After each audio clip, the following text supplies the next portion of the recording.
Bonjour les amis, Marc Mailloux encore avec vous de mon bureau en Floride. Je vous rappelle que je suis américain, donc encore je vous demande pardon pour mon accent. Aujourd'hui, quelques versets tirés de l'épître de Paul aux Philippiens que je vais partager avec vous au chapitre 4 où l'apôtre nous écrit à partir du verset 4 « Réjouissez-vous en tout le temps de tout ce que le Seigneur est pour vous. » Oui, je le répète, soyez dans la joie, faites-vous connaître par votre amabilité envers tous les hommes. Le Seigneur est proche, ne vous mettez en souci pour rien, mais en toute chose, exposez vos besoins à Dieu, adressez-lui vos prières et vos requêtes en lui disant aussi votre reconnaissance. Alors la paix de Dieu qui surpasse tout ce que l'on peut concevoir gardera votre cœur et votre pensée sous la protection de Jésus-Christ. J'arrête la lecture, je vous rappelle que je lis dans la traduction de la Bible dite Semeur, je me sers toujours d'une Bible Semeur, Bible d'étude, et donc j'ai pris cette habitude. Pendant les longues années, je lisais la Bible dans la traduction Louis II. Toutes les traductions sont bonnes, je veux dire, mais c'est bien de changer de temps en temps. Alors nous parlions la dernière fois de la prière, et la prière, comme nous avons dit dans notre méditation tirée de la prière sacerdotale de Jésus en Jean 17, c'est simplement parler avec Dieu. Rien de plus simple. Prier, c'est parler avec Dieu. Alors, ce que Dieu désire, c'est avoir une relation avec son peuple. Et donc, prier, c'est parler avec Dieu. Nous lisons la Bible, c'est lui qui nous parle à travers ses paroles, et nous prions, c'est nous qui lui parlons. Alors, il y a différentes sortes de prières, bien entendu. Il y a d'ailleurs de ce qu'on appelle des prières d'adoration, par lesquelles nous louons Dieu pour ce qu'il est. Il est le Créateur tout-puissant, personnel, infini en puissance et en sainteté. Donc, adorer Dieu, c'est notre vocation pour l'éternité. Nous allons toujours adorer Dieu et pour l'éternité. Et donc, je dirais pour la prière d'adoration est la plus importante. Mais il y a des prières de confession, prières par lesquelles nous reconnaissons devant Dieu nos fautes et sa sainteté, sachant que si nous confessons nos péchés, comme il nous le dit lui-même dans la parole, il est fidèle et juste pour nous les pardonner.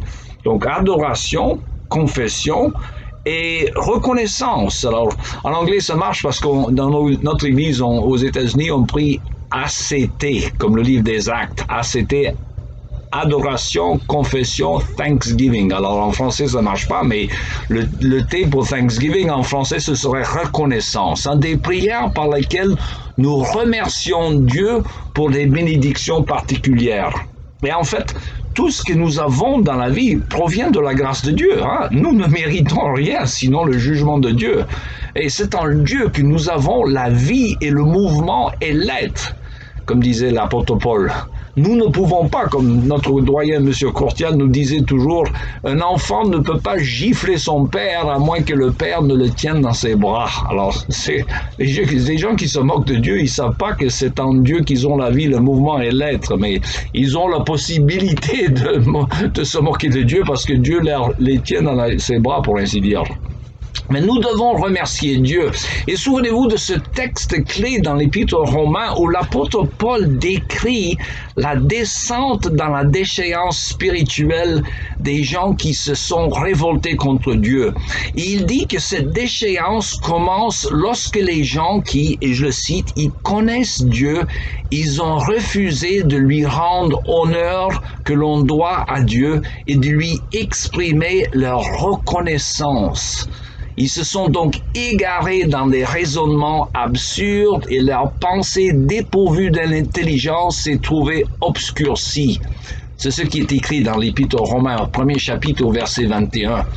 Donc, la reconnaissance, ou la manque plutôt de reconnaissance, c'est le commencement de la déchéance spirituelle. Donc, c'est très important. Un chrétien qui n'est pas reconnaissant, il a encore des progrès à faire.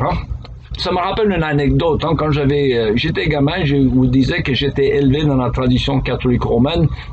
Et on allait avec mon papa à la messe quand j'avais 10 ans, je me souviens. Et encore, c'était en latin à l'époque. Et pour moi, c'était une torture. Rester là pendant 45 minutes, entendre des paroles que je ne comprenais pas. Et une fois, je me souviens, j'avais demandé à mon papa, j'ai dit, papa, Pourquoi nous allons à cette cérémonie religieuse où on ne comprend rien? Quelle est l'utilité? Alors, mon père, qui ne connaissait pas la Bible, mais qui avait un cœur, je dirais, bien disposé, disait, écoute, mon fils, il dit, je viens ici pour donner un témoignage public de ma reconnaissance envers Dieu. Il nous doit rien, il nous donne tout, la vie, le mouvement et l'être, la nourriture en abondance, le plaisir, le privilège de vivre dans un pays en paix où nous manque de rien. Donc, mon père, sans connaître la Bible, avait quand même ce sentiment de reconnaissance envers Dieu. Et plus tard, mon père découvrira l'Évangile et maintenant, il est tout à fait solide dans sa foi. Donc, nous devons apprendre à être reconnaissants et à exprimer notre reconnaissance envers Dieu. Alors, j'ai pris l'habitude depuis quelques années, et vous pouvez l'imiter si vous voulez, quand les gens me demandent X fois par jour, chaque fois que je vais au supermarché, comment allez-vous? Ils le disent de façon, je dirais, superficielle. Et moi, je leur réponds toujours maintenant, mieux que je ne mérite. Quand ils me demandent How do you do? I said better than I deserve. Je me porte mieux que je ne mérite. Et là, ça provoque une réaction parfois. Je dis, qu'est-ce que vous voulez dire par cela? Je dis, mais tout est grâce. Dieu nous doit rien, il nous donne de tout. Donc, nous portons tous mieux que nous méritons. Alors, dites ça la prochaine fois que quelqu'un vous demande de manière même superficielle, comment allez-vous? Mieux que je mérite. Et vous pouvez souvent une porte ouverte pour annoncer l'évangile. Tout est grâce, monsieur, madame, tout est grâce. Il me reste qu'à vous souhaiter une bonne journée et à la prochaine.